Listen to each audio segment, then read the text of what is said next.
afternoon, everyone. My name is Justin Smith. I'm CEO and founder of the EducationalAppStore.com and co-founder of the EdTech Exchange, Europe's largest EdTech founders network. I'm here today to tell you about how I created the Educational App Store. I'm looking to raise some growth capital, and I'm also looking to work with strategic partners here in the US so that we may be able to bring our company into the US market. I founded the Educational App Store because I'm passionate about education, but more importantly, I feel that educational apps is an affordable learning opportunity for primary and elementary school children. Currently, the space has got 550,000 educational apps found within it. Many of these are not pedagogically sound. They are created on a basis which is based on marketing dollars, i.e. paid downloads, paid subscription and paid advertising. And what we're finding is that this is not really the principle that we should build an educational category on in relation to apps. I feel strongly that if we are to get the best out of educational apps for primary and elementary children, we should think about what those apps contain from an educational perspective. What we do, well, as a business, we created a platform that creates and certifies educational apps. And then we develop curriculum app programs for parents and teachers when they're looking to develop our child's education. Our mission is to build the world's largest educational app store whose products and services deliver age-appropriate, curriculum-relevant, certified educational apps to parents, teachers, and schools. Where we are now, over the last 2 years, we've organically got to over 1 million unique users per year, and we have over 7,000 paid subscribing customers. We have developed parent app libraries which build out curriculum programs for elementary school children. We are #1 in the world for educational app reviews. We're #3 on Google.com for educational apps, and we have thousands of educational app developers around the world covering our certification.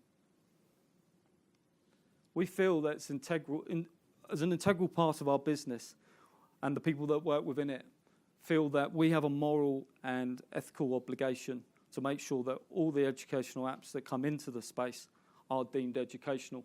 So what we've done is we've built a community of teachers and academics that certify the apps within the classroom and outside the classroom to make sure that they're truly educational.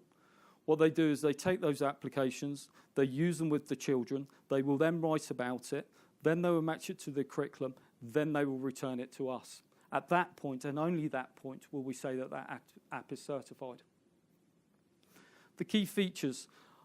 We've started to personalise the educational app market because of the reasons that I said earlier. That is that we feel that out of the 550,000 educational apps out there, there is about 2% that are really very good from a curriculum and pedagogical perspective.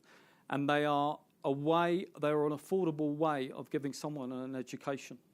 So what we've done is started to create personal app libraries where people actually register with us, and based upon the curriculum needs of the child and of the subscriber, we are able to build out an app library which recommends a program for that child to follow in a certain subject area. We found that within our app libraries, creating our own recommendation engine, that on a weekly basis we will provide to the subscriber a list of apps which support the curriculum outcome that that child's looking to achieve. We also have built our own semantic research.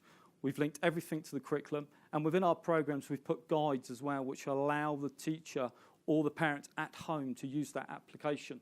We're finding regularly that our subscribers say that we save a huge amount of time because app discovery is actually broken in the educational space within the big app stores. It's not delivering what it should to elementary and primary school children. We are seen for those families that have 3 or 4 children that we are an alternate, affordable learning solution. That means that some of these apps actually have tutoring hours already in them.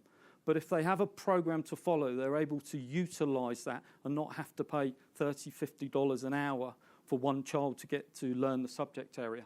Everything that we do is very credible, and more importantly, it's all about personalisation. We're not a faceless store. We make sure that if anybody calls, we're available and we will support them in whatever way we can. Let me tell you a little bit about Tally. Tally has a speech and language challenge, And what her mother did was approach us to see if we could create a curriculum program for her. She lacked confidence at home and she lacked confidence in school, and she was also falling behind. So what we did was we took that challenge out to our community of teachers, and they built out a curriculum app program for her. Within 3 months, Tally was able to advance not just in confidence, but in speech and language within the class and at home. Now, if I can just take a second to say that this is probably, Talia is representative of hundreds of millions of children out around the world that now have access to mobile devices, but don't have the access to the right content that's found out there, because there's so much content, we need to draw out the very best.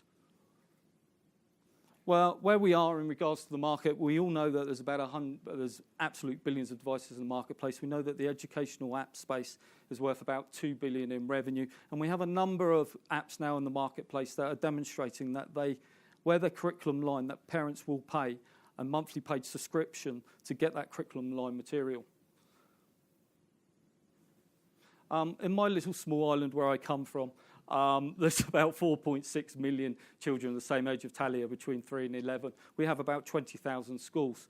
But looking over to here in the US, you're just a 10 multiple on everything that we do. You have 88,000 elementary schools, and you have 38 million children that fall in Talia's age.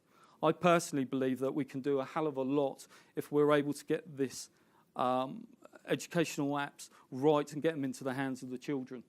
So as I say, I'm here to raise some growth capital, about $500,000, so that we can engineer and market our product here in the US. Within the next 18 months, I'm planning to do a Series A, and that Series A money will then be used to go into the international English and American-speaking schools market, where currently there is $77 billion paid on tuition, which I believe that we can create a $100 million business based on subscription for parents.